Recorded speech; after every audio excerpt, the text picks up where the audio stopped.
জুলুম হলো এমন এক জঘন্য গুনাহ, এই গুনাহের শাস্তি রব্বুল আলামিন দুনিয়া থেকে দেওয়া আরম্ভ করেন।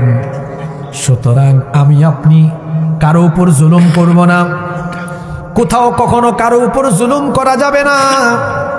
কারণ কে কার উপরে কতটুকু জুলুম করে সেটা দুনিয়ার সব মানুষ না জানলেও জালিমের জুলুমের খবর যার কাছে আছে, জুড়ে বলেন তিনি কে? এজন্য রব্বুল আলামিন কুরআনুল কারীমের 14 নম্বর সূরা সূরা ইব্রাহিমের 42 নম্বর আয়াতে বলছেন, ওয়ালা তাহসাবান্নাল্লাহু গাফিলান আম্মা ইয়ামালুল যালিমুন ইন্নামা ইউআখিরুহুম লিয়াউমিন তাশখাসু ফীহিল আবসার।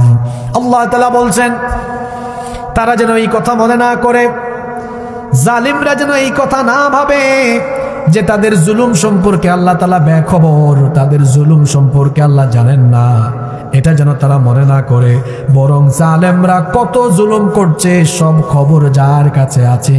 গলার আওয়াজ বড় করে সবাই বলেন তিনি কে?